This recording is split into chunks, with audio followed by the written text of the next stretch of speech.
this is Todd from the Scoundrels Cantina, and welcome to another episode of a Star Wars story. In this video, I'll be telling you the story of the famous bounty hunter, Boba Fett, who is most notably seen in Star Wars Episodes 2, 5, 6, The Clone Wars, and had many other appearances. As always, we're mixing the expanded universe and canon because we believe that there's no reason why most of it can't fit together. So anyway, let's begin. Boba Fett was a Mandalorian warrior and a bounty hunter. He was the only unaltered clone of the famed Jango Fett and was created in 32 BBY. He was one of the first of many Fett replicas who were designed to become a part of the Grand Army of the Republic and was raised as Jango's son. Jango thought Boba much and trained him to become a skilled bounty hunter and a warrior, as was his father before him. In 22 BBY, Jango was killed at the Battle of Geonosis, which ultimately opened up the Clone Wars.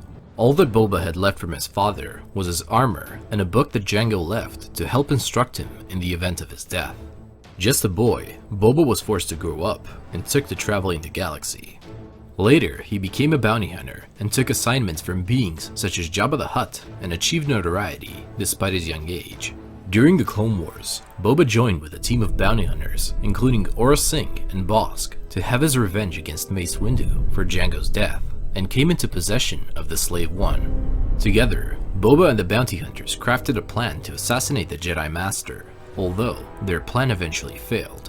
During their mission, the bounty hunter team fell apart, lost the Slave One on Florum, and Boba was captured by Jedi Master Plo Koon and was taken to the prison on Coruscant.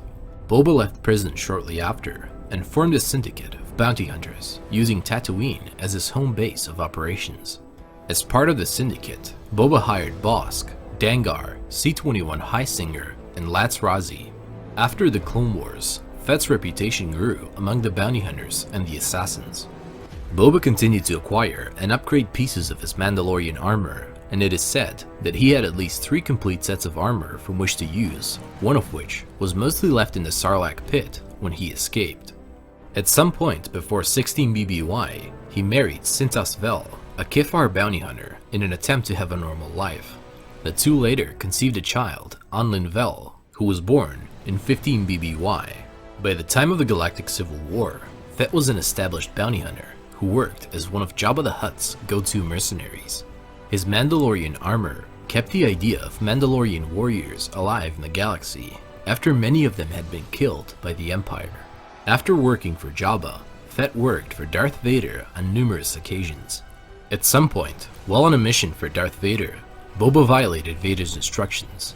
The two of them ended up in a duel in which both of them were very close to death a number of times. Boba even had the chance to kill Vader, but then he decided he didn't want the Empire at his ass and escaped. A few years later, Boba heard that Darth Vader was fighting alone against many bounty hunters, and while everybody tried to kill Vader, Fett sided with him and helped the Dark Lord of the Sith.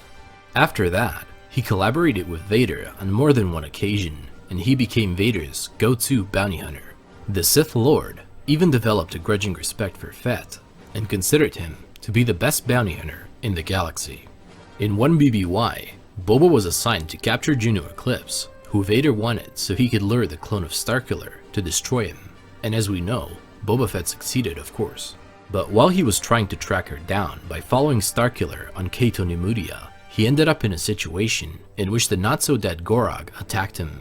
With his quick thinking, he flew with his jetpack right through its backup heart, which wasn't punctured by Starkiller in their confrontation, thus killing the creature. He also participated in the Battle of Kamino, where he fought against Ram Koda and the Rebel Alliance. In 0 BBY, it was rumored that Boba Fett, under the orders of Darth Vader, killed Uncle Owen and Aunt Beru with the help of the Sand Troopers.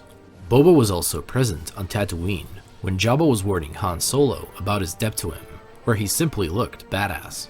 After the Battle of Yavin, in 0 ABY, he hunted and killed Cornelius Evazan on the planet Necropolis, where the Mad Doctor experimented with a dangerous virus. At some point, after the rebels blew up the Death Star, Fett was hired to kill Kyle Katarn because of his intrusions on the secretive Dark Trooper project. Boba Fett's most notable bounty was in 3 ABY, when he was assigned by Jabba the Hutt and Darth Vader to capture the rebel hero Han Solo and assist Darth Vader for setting a trap for Luke on Bespin. After he delivered the carbon-frozen Han Solo, he claimed his prize and stayed in Jabba the Hutt's palace because he found his stay entertaining, watching with Jabba as Luke battled the vicious Rancor. When Luke killed the monster, an outraged Jabba sentenced Luke, Han, and Chewbacca to be cast into the Great Pit of Carkoon where the ghastly Sarlacc lived. Luke staged his own rescue, and Fett attempted to stop him alongside with several of Jabba's helpless guards. While he fired at Luke in his obsession of capturing the Jedi, he failed to notice Solo. Han was still semi-blinded from the hibernation sickness and accidentally activated Fett's manual controls on his jetpack by waving a staff wildly behind him, which rocketed the hunter against the sail barge, bouncing him down right into the maw of the Sarlacc. Nice. The Sarlacc, however, could never hold the Fett. Thanks to his iron will and Mandalorian armor, Boba Fett was able to fight his way out of the beast's belly during the events of the Return of the Jedi, which was in 4 ABY, although most of his armor was left in the pit. Anyway guys, this is it on the story of Boba Fett, and I hope you all enjoyed it and learned something new about the vast galaxy of Star Wars. If you want to watch more videos like this one, the link to the playlist of our other Star Wars story videos will be in the description down below. And also, if you want to support this channel, hit that subscribe button for even more videos like this one, and remember guys, God is awesome, may the Force be with you always, and I'll see you in another video, cause you're no good to me, dead. This party's over.